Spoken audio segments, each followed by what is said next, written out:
welcome to Conquering Mount Scrapmore with Brenda. I'm Brenda, and today we're going to quilt by shape.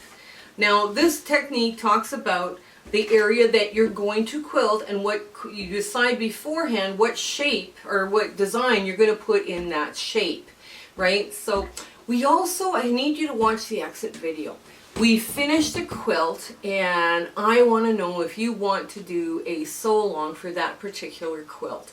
It's been done. It's a hand sewing project for beginners or an intermediate sewing project for people that sew with a sewing machine.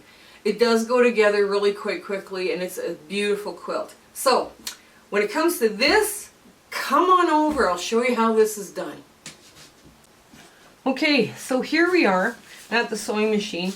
Now, what I've done is I've drawn up a plan because this is the churn dash. So most of the pieces just have half square triangles, rails, or squares. So what I've decided I'm going to do is I'm going to, in the triangles, I'm either going to put hoops, loops, or wishbones. The rails, either lines, either vertical or horizontal. And the squares I'm going to put hearts or doodles. One of the things though too, when your fabric is really busy, you don't really see a lot of quilting. So all you're going to do is create texture. So let's get this started. Let's draw up our bobbin. Now I've got yellow on the top and a yellow variegated on the top and a matching yellow in the bottom. So I'm just drawing up both my bobbin and you can't even see that. Both threads are up. So what I'm going to do is I'm just going to stitch just a little bit here. Just make some locking stitches and go down and back just once. Now I'm going to draw all the way down on this line here, okay, to make my loops or whatever. Now loops and wishbones are great. Now I can't stress you enough, do what you can do. Ooh, that's a little rough. Okay, so just do what you can do, and sometimes your machine cooperates and sometimes your machine doesn't. Don't panic, right? If you need to practice on a beginner piece, practice on a beginner piece, right? So I wear at least one rubber glove, and I just got these at the dollar store. And just let me get it in. There we go. And we're just going to do loops,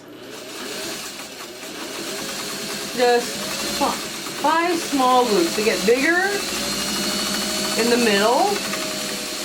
So we have a baby, a mid-size, a big one, and a mid-size, and a baby. And for this one, I'm going to do the same thing on the other side. So now you're just traveling along in here. And all you're doing is building texture. You can't even see this thread. And I'm using a 50 weight. I am using a 50 weight on here. So, because there's so much pattern in this area. But once it's washed, it does create lovely texture.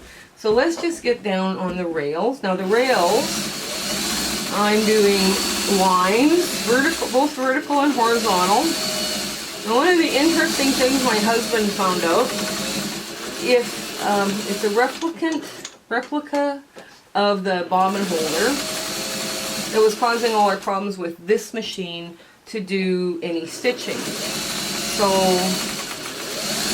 we put an original bobbin holder in here, and it works quite well for stitching. So I'm just doing lines. They're a little bit bigger than 1/4 inch apart. And now I'm going to work my way down, and I'm going to go the other way on the low volume. Once you make decisions on how you're going to quilt this, that you can go through all of these blocks very quickly. Now, I'm just going to draw the line here.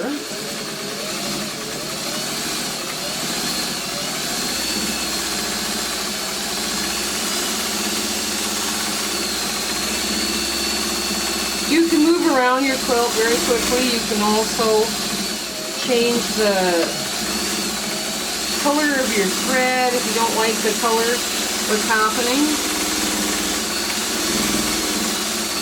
You know, if you find you don't like yellow or you don't like this or whatever, you can always change it.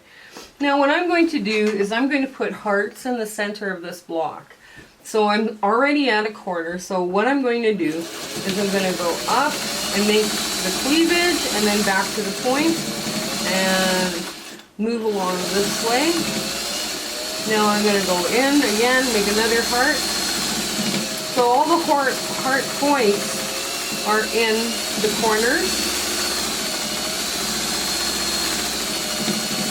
And they don't even have to be the same size because this material that's here is hiding all of any errors or anything. The busier the fabric, the easier it is to hide your mistakes. Okay. Now I just gotta get some of this pushed back here. Okay, and now we're just going to continue around the block. Let me finish this sewing here and I'll show you what it looks like when I'm done. Okay, so this is what this looks like. So on the yellows, the yellow thread on the orange, you can hardly see this. You do get some you know, shadows and whatnot, but you basically right now all you've got is texture. You do see a bit on the low volume. You do see a bit of yellow, but that's okay. You hardly see this, and there is a couple of spots that are a little so I'm using my pens, my Mope pens, and I'm just going to take that yellow and write over it with the red pen, and it magically will sink into the fabric like it's not there. Once this is washed, all you're going to do is have texture, really. I mean, yellow is a good color to work with, and it's gone, pretty much. I mean, you do have a little bit there, but you can't see it. There's a little bit here, too. I'll just rub over that. You can do this when you're putting a lighter fabric on a darker fabric, and then you just, you know, scribble over it, and the ink stays. That ink will stay right there. That's what they do in show quilts. So, but you can hardly see the rest of the stitching in here. So let's flip this over. Just let me get my pen back together. There it is. These are great tools to have in your sewing room. So let's flip this over and I'll show you the design it creates.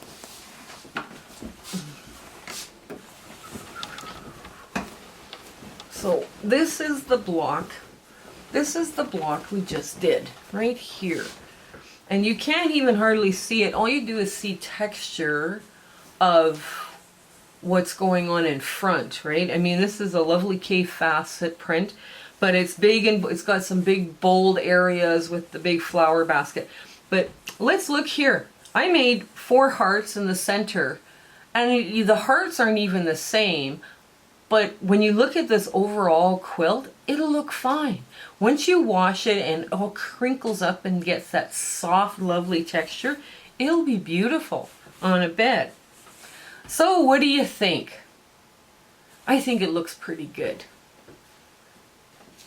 As you can see, I'm over halfway finished, and this I worked on this for like 2 days on and off.